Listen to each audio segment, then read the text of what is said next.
Assalamualaikum warahmatullahi wabarakatuh. Saya Tatia Rizkyani, kelas 12 MIA 3 dari SMA Negeri 8 Mataram. Berikut biografi singkat tentang tokoh Muhammad Yamin. Muhammad Yamin lahir pada tanggal 24 Agustus 1903. Muhammad Yamin lahir di Sawah Lunto, Sumatera Barat. Muhammad Yamin meninggal di Jakarta 17 Oktober 1962. Muhammad Yamin dimakamkan di Talawi, Kabupaten Sawah Lunto.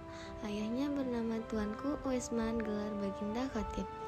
Ibunya bernama Siti Saadah. Muhammad Yamin menempuh pendidikan pertamanya di Holland Inland School atau HIS.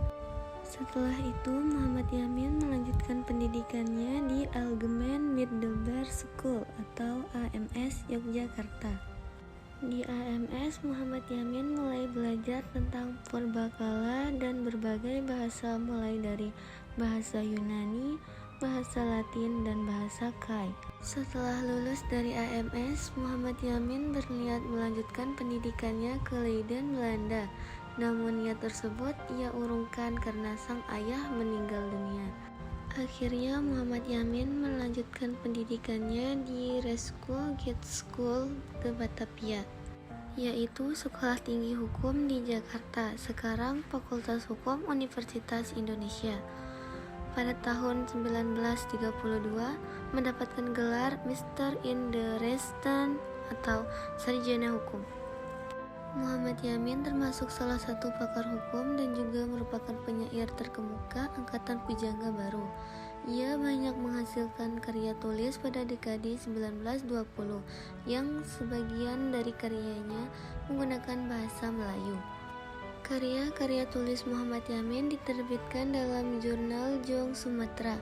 Ia juga merupakan salah satu pelopor puisi modern. Muhammad Yamin banyak menulis buku sejarah dan sastra yang cukup dikenal, yaitu Gajah Mada 1945, Sejarah Peperangan Diponegoro, Tan Malaka 1945, Tanah Air 1922, Indonesia Tumpah Darah 1928, Ken Arok dan Ken Dedes 1934, Revolusi Amerika 1951. Karir Muhammad Yamin dalam dunia politik dimulai ketika ia diangkat sebagai Ketua Jong Sumatera Bon pada tahun 1926 sampai dengan 1928. Setelah itu, pada tahun 1931 ia bergabung ke Partai Indonesia, tetapi partai tersebut dibubarkan. Karir politiknya berlanjut ketika Muhammad Yamin mendirikan Partai Gerakan Rakyat Indonesia bersama Adam Malik, Wilovo, dan Amir Syarifuddin. Saat Muhammad Yamin menjadi Menteri Kehakiman, Muhammad Yamin membebaskan tahanan politik tanpa proses peradilan. Karena hal tersebut, ia mendapatkan banyak kritik dari anggota DPR. Saat menjabat menjadi Menteri Pengajaran, Pendidikan, dan Kebudayaan, Muhammad Yamin mendorong berdirinya universitas negeri dan swasta, seperti Universitas Andalas di Padang. Muhammad Yamin juga merupakan anggota BPUPKI dan anggota Panitia 9, di mana akhirnya berhasil merumuskan Piagam Jakarta. Piagam Jakarta merupakan cikal bakal dan dasar dari terbentuknya Undang-Undang Dasar 1945 dan Pancasila.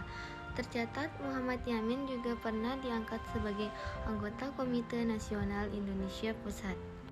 Setelah Indonesia merdeka, Muhammad Yamin banyak duduk di jabatan-jabatan penting negara. Di antaranya adalah menjadi anggota DPR sejak tahun 1950, menjadi Menteri Kehakiman 1951 sampai 1952, Menteri Pengajaran, Pendidikan, dan Kebudayaan 1953 sampai 1955, menjadi Menteri Urusan Sosial Budaya 1959 sampai 1960, Ketua Dewan Perancang Nasional 1962 dan Ketua Dewan Pengawas IKBN 1961 sampai 1962. Muhammad Yamin meninggal pada tanggal 17 Oktober 1962. Ia wafat di Jakarta dan dimakamkan di Desa Talawi, Kabupaten Sawah Lunto, Sumatera Barat. Ia meninggal ketika ia menjabat sebagai Menteri Penerangan. Muhammad Yamin dianugerahi gelar Pahlawan Nasional pada tahun 1973. Sekian dari saya. Wassalamualaikum warahmatullahi wabarakatuh.